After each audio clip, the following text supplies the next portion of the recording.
Paul Vannier, vous souscrivez à cette analyse? C'est la fin d'une phase et puis peut-être la naissance d'une autre plus tard, évidemment qu'on ne connaît pas encore? Il y a des cycles électoraux dans notre pays, mais ils sont tous, même si l'abstention recule, caractérisés par une indifférence ou un rejet qui reste majoritaire dans notre pays. Quand on additionne à l'abstention les bulletins blancs et nuls à ces élections européennes, cette indifférence, elle demeure majoritaire. Moi, je ne crois pas que ces chiffres en diminution soient la fin d'une parenthèse. Moi, ce qui, dans le graphique que vous présentez, attire mon attention aussi, c'est cet axe horizontal. Plus de 6 mois de mobilisation, une continuité très forte, une obstination de ceux qui portent des revendications qui, elles, demeurent majoritaires. Il y a, d'accord, moins de monde dans les rues, mais cette demande de plus de démocratie, d'une refonte de nos institutions, d'un usage possible des instruments de la démocratie directe, cette demande d'une justice fiscale, d'une justice sociale, elle demeure celle-là majoritaire. Alors, elle peine à trouver un débouché, une expression. Il faut dire que ce mouvement, et on le sait, il a été très durement réprimé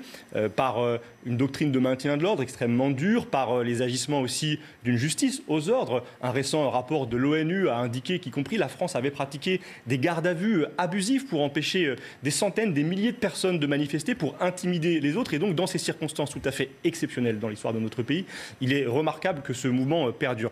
Je considère qu'il a une nouveauté dans sa durée. Comme aujourd'hui, nous faisons face à des formes de mobilisation nouvelles. Regardez du côté de l'hôpital public, des soignants, infirmiers, aides-soignantes, médecins qui en arrivent à se mettre en arrêt de travail parce que, y compris par la grève, ils ne parviennent plus parfois à exprimer leurs revendications. Et ce lundi, dans 2 jours, des enseignants feront grève du baccalauréat. C'est bien la première fois depuis fort longtemps que ce type de mobilisation n'a pas eu lieu. Là aussi parce qu'ils sont placés par ce gouvernement autoritaire qui use des instruments de la répression dans une forme d'impasse. Ils n'ont pas d'autre solution que d'inventer de nouvelles formes de mobilisation. Donc je sens qu'elles reviendront, même si là, il y a conjoncturellement peut-être un peu moins de monde dans la rue. Dans le cas des urgences, ça devrait se régler sous peu, si on en croit Agnès Buzyn. Espérons-le. En tout cas, ce mouvement, il a atteint une ampleur absolument considérable. Des services d'urgence ont continué à se mettre en grève. Et ce n'est pas les quelques dizaines de millions d'euros qui sont apportés qui résoudront ce problème, puisqu'on a fermé en 20 ans 100 000 lits dans ces services. Et on sait que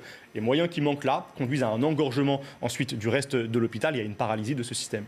Cette crise démocratique que les Gilets jaunes ont exprimée avec cette revendication du RIC, du référendum d'initiative citoyenne, elle remonte à quand? Peut-être qu'elle remonte en 2005. À l'occasion de ce référendum, les Français ont voté contre un traité constitutionnel européen qui a ensuite été imposé. Et on sait que notre vie politique, elle a été chamboulée dès lors, avec des gouvernements en difficulté, un gouvernement se présentant comme de gauche, menant une politique considérée par d'autres comme de droite, et puis ensuite l'arrivée au pouvoir de M. Macron qui a participé à recomposer notre paysage politique, à instaurer de nouveaux clivages, se présentant comme le nouveau, mais finalement recyclant une part de l'ancien monde. Et pendant ce temps-là, cette aspiration à des instruments de démocratie plus directs, à une représentation plus conforme à l'aspiration des Français, elle ne trouvait pas son débouché. Ces mouvements continuent de traverser notre pays.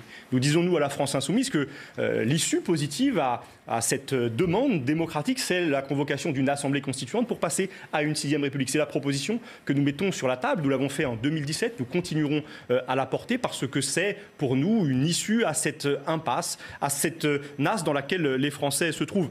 Pourquoi se trouvent-ils dans une nasse? Pourquoi ont-ils ce sentiment? Parce qu'ils voient bien les difficultés du quotidien qui s'amoncellent et ils voient les urgences, l'urgence climatique en particulier, qui arrive 12 ans, nous disent les scientifiques du GIEC, pour bifurquer, pour changer de modèle. Et on comprend bien qu'avec le verrou des traités européens, avec le verrou de la 5e République, il est difficile de faire entendre des aspirations. Donc cette demande démocratique, elle est si forte parce que les Français comprennent que c'est l'outil pour pouvoir aussi changer la répartition des richesses et engager une véritable révolution écologique dans notre pays. Il y a eu ce rapport, évidemment, dont vous avez pris connaissance, ce rapport annuel de l'IGPN et qui est paru hier, qui pointe, lui, une hausse de plus de 200%. Alors 200%, évidemment, dit comme ça ne veut pas forcément dire grand-chose sur l'usage des LBD. Mais regardez, là, c'est beaucoup plus parlant déjà. 19 000 munitions LBD ont été tirées en 2018, 5 400 munitions de grenades de désencerclement. Et il y a évidemment cette polémique sur l'utilisation du terme de violence policière. Paul Vannier, peut-être pour commencer. Évidemment, ça aussi, c'est un des aspects important de cette mobilisation et de ce qu'il y a eu autour qu'il ne faut pas négliger, quoi. Bien sûr, parce que cette mobilisation des Gilets jaunes a été l'occasion en France d'inaugurer une nouvelle doctrine de maintien de l'ordre. C'est M. Castaner qui en est à l'origine, une doctrine très agressive, avec des policiers qui souvent ne sont pas formés aux techniques de maintien de l'ordre, qui sont mobilisés les samedis et qui usent de ces armes. Alors ce sont des armes létales, à létalité réduite, mais des armes qui peuvent être mortelles. Rappelons, avant de commenter l'augmentation de leur usage, que la police française est l'une des seules en Europe à utiliser ces flashballs en circonstances de maintien de l'ordre, ces grenades extrêmement dangereuses dont un rapport de la gendarmerie indique qu'elles peuvent tuer, qu'elles peuvent perforer des chairs. Et nous savons aujourd'hui qu'elles ont provoqué des milliers de blessés. 300 au visage, nous dit David Dufresne, le journaliste qui a enquêté sur cette question. Et le gouvernement nie aujourd'hui le fait qu'il y ait eu des violences policières. Peut-être a-t-il raison, peut-être qu'il faudrait dire des violences gouvernementales, parce que les policiers obéissent aux ordres du ministre de l'Intérieur, aux ordres du préfet de police. Il y a une responsabilité politique. Je ne crois pas, moi, à la thèse d'actes isolés. Bien sûr, il y a peut-être parfois des policiers qui franchissent la ligne rouge. Ils doivent être sanctionnés. Il faut que la justice soit saisie et qu'elle reconnaisse, qu'elle donne justice à ceux qui sont victimes de ces actes. Mais il y a un système politique, policier, qui crée un contexte qui rend possible des actes de plus en plus violents et des franchissements des règles de la déontologie policière qui, en principe, est là. Les policiers sont là pour à la fois, bien sûr, contenir, empêcher les dégradations, les violents, mais aussi garantir le droit de tous à manifester.